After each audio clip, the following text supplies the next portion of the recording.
Hello అండి. Welcome to VBVR projects. ఇవాళ మన వీక్లీ న్యూస్‌లో ఇంపార్టెంట్ పాయింట్స్ అనేసి ఒకసారి చూద్దాము. ఈనాడు పేపర్‌లో సరసమైన ధరల్లో ఇళ్ల నిర్మాణం అని చెప్పి హెడ్‌లైన్. నరెడ్కో తెలంగాణ అధ్యక్షుడు విజయసాయి మేకా తన వ్యూ అయితే షేర్ చేసుకోవడం జరిగింది ఈనాడుతో. అవేంటి అనంటే గవర్నమెంట్‌కి ప్రాంతాన్ని బట్టి ఫీజులు ఉంటే బాగుంటుంది. రిజిస్ట్రేషన్‌లు ఇంకా ఎక్కువ అవుతాయి అని చెప్పి చెప్తున్నారు. అంటే మెయిన్ సిటీకి అండ్ మెయిన్ సిటీ పక్కన అటాచ్డ్ విలేజెస్ ఉంటాయి కదా!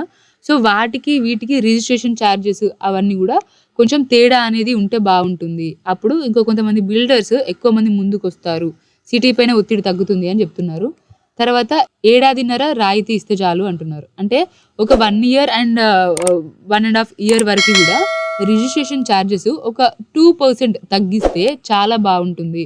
మహారాష్ట్రలో ఇలా తగ్గించడం వల్ల చాలా మంచి టర్నోవర్ అయితే ఆ స్టేట్ అయితే చూడడం జరిగింది. అందువల్ల ఆ రాయితీని ఇంకా కొంచెము పొడిగింపు చేశారు. సో మన దగ్గర కూడా అదే పద్ధతిని ఒక 1 ఇయర్, 1.5 ఇయర్ వరకు కూడా కొనసాగిస్తే బాగుంటుంది. ఎందుకంటే ఎలక్షన్ టైం కాబట్టి ఎంత కాదన్నా కొంత స్తబ్దుగా ఉంది కాబట్టి సో దీన్ని తీసుకొనొస్తే ఇంప్రూవ్‌మెంట్ అనేది మనం చూడొచ్చు అని చెప్తున్నారు. తర్వాత రిటైర్మెంట్ హోమ్స్ ఏదైతే మనకి 111 జీవో ఏరియా ఉంది కదా!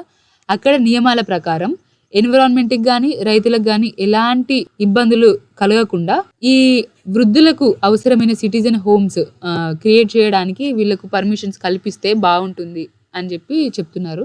దేశంలోనే చాలా ప్రాంతీయ వలయ రహదారులనేవి చేపట్టడం జరుగుతుంది. సో వాటిలో ఈ ప్రైవేట్ వాళ్ళని కూడా ఇన్వాల్వ్ చేసుకొని భాగస్వాములను చేసుకుంటే వాళ్ళ దగ్గర నుంచి మనం కొంత అమౌంట్‌ని అయితే సేకరించొచ్చు. ఈ బిల్డింగ్‌కి ఈజీగా ఉంటుంది. ఈ టౌన్‌షిప్స్ ఏవైతే ఉన్నాయో వాటిలో భాగస్వాములను చేసుకోవాలి అని చెప్పి నరెడ్కో అధ్యక్షులు విజయసాయి మేకా అన్నారు. అండ్ మనకి 35 లక్షల విస్తీర్ణంలో మాల్స్. సో మాల్స్ విస్తీర్ణం కూడా పెరుగుతుంది అని చెప్పి ఇచ్చారు. And most of the people in Hyderabad ఎక్కువ మంది 20 నుంచి 30 అంతస్తుల మధ్యలోనే ఉంటున్నారు అని చెప్పి మనకి ఇక్కడైతే ఇవ్వడం జరిగింది. అండ్ వాళ్ళకి ఎప్పుడైనా ఫైర్ యాక్సిడెంట్స్ అయినా లేకపోతే ఇంకేదైనా వసతులు పైకి కిందకి వెళ్ళడానికి ఉన్నా కూడా సేఫ్టీ మెజర్స్ ఎలా తీసుకుంటున్నారు, ఎలా ఉన్నాయి వాళ్ళ అపార్ట్మెంట్స్‌లో, వాళ్ళ లివింగ్ ఎలా ఉంది అని చెప్పి వాళ్ళ ఒపీనియన్స్ అయితే షేర్ చేసుకోవడం జరిగింది ఇక్కడ లాంకో హిల్స్ రెసిడెన్స్. అండ్ మనకి నెక్స్ట్ పేజ్‌లో యాజ్ ఇట్ ఈజ్ మనకి క్లాసిఫైడ్స్ ఉంది. మీకు కావాలంటే independent houses, plots, farm lands అవన్నీ కూడా ఉన్నాయి. And as you already know మన దగ్గర farm lands, villas, plots, apartments and resales also కూడా చేస్తున్నాము throughout Hyderabad from west to south అన్నమాట. So if you are interested you can call us on the number that we're showing on the screen. మనకు సైట్స్‌కి free site visit కూడా ఉంది. Present అయితే మనకి offer prices కూడా నడుస్తున్నాయి. స్పాట్ రిజిస్ట్రేషన్ అవైలబుల్స్ ఉన్నాయి. And bank loans కూడా అవైలబుల్ ఉన్న ప్రాజెక్ట్స్ ఉన్నాయి. అండ్ నెక్స్ట్ పేజ్‌లో మనకి ఈ లాస్ట్ దశాబ్దంలో రియల్ ఎస్టేట్ యొక్క ఫ్యూచర్ అనేది ఎలా టర్న్ ఓవర్ అయింది అని చెప్పి చూపిస్తున్నారనమాట. కరోనా ముందో లెక్క, కరోనా తర్వాత ఒక లెక్క అన్నట్టుగా ఉంది. సో కరోనా ముందు మనకి 2014లో 5442 ఉండేది పర్ స్క్వేర్ ఫీట్. ఇప్పుడు 2022లో అది ఎంత పెరిగింది అనంటే 5600 అండి. చూడండి ఈ 6 ఇయర్స్‌లో 2014 నుంచి 2020 వరకు కూడా జస్ట్ మనం చూస్తే ఆల్మోస్ట్ అరౌండ్ 160 అలా పెరిగింది. కానీ ఎప్పుడైతే 2020లో మనకి కరోనా వచ్చిందో దాని తర్వాత 2022లో మనం చూస్తే ప్రైజెస్ చూడండి 6000 అయిపోయాయి. ఇప్పుడు 2023లో 7000 అయిపోయింది. సో ఈ తర్వాత కరోనా తర్వాత ప్రైజెస్ లెక్క ఇంకోలాగా మారిపోయిందనమాట. 2018లో 2.5 లక్షల నిర్మాణాలు అయితే జరిగాయన్నమాట. సో అది కంటిన్యూస్‌గా ఇంప్రూవ్ అవుతూ వచ్చింది.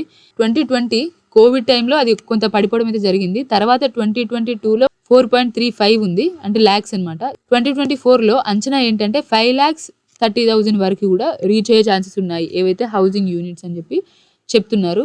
అండ్ 2030 నాటికి 2030 నాటికి ట్రిలియన్ యూఎస్ డాలర్ల స్థాయికి ఈ యొక్క రియల్ ఎస్టేట్ సెక్టార్ అయితే ఎదగనుంది అని చెప్పి మనకి ఇక్కడ ఇచ్చారనమాట. 2021లో $200 బిలియన్ ఉంది. 2030 నాటికి $1000 బిలియన్ అయ్యే ఛాన్స్ ఉందని చెప్తున్నారు. అంటే 1 ట్రిలియన్ అనమాట. సో అదే డీటెయిల్స్ మనకి ఇక్కడ కింద కూడా మెన్షన్ చేశారు. ఈ పేపర్ లింక్ అయితే మీకు డిస్క్రిప్షన్‌లో ఇస్తున్నాము. మీరు లైన్ టు లైన్ డీటెయిల్‌గా చదవచ్చు. అండ్ మౌలిక వసతుల ప్రాజెక్టులతో అని చెప్పి కూడా ఇక్కడ ఇచ్చారు. ఇన్వెంటరీ కూడా పెరిగింది అని చెప్పి మనము ఇక్కడ కనిపిస్తుంది. అండ్ సాక్షిలో మనకి ఇందిరమ్మ ఇళ్ళ గురించి మనం ఆల్రెడీ ప్రీవియస్ పేపర్‌లో మాట్లాడాం కదా! దాని గురించి మెన్షన్ చేయడం జరిగింది.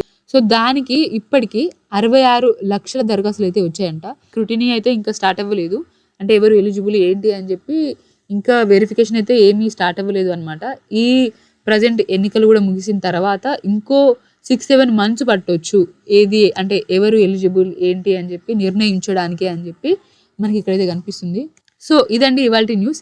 ఇలాగే మన ఛానల్లో ఎవ్రీ వీక్ కూడా రియల్ ఎస్టేట్ వీక్లీ వస్తుంది.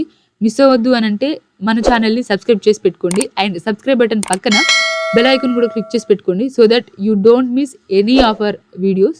Thank you for watching VBVR projects and I'll see you in the next video.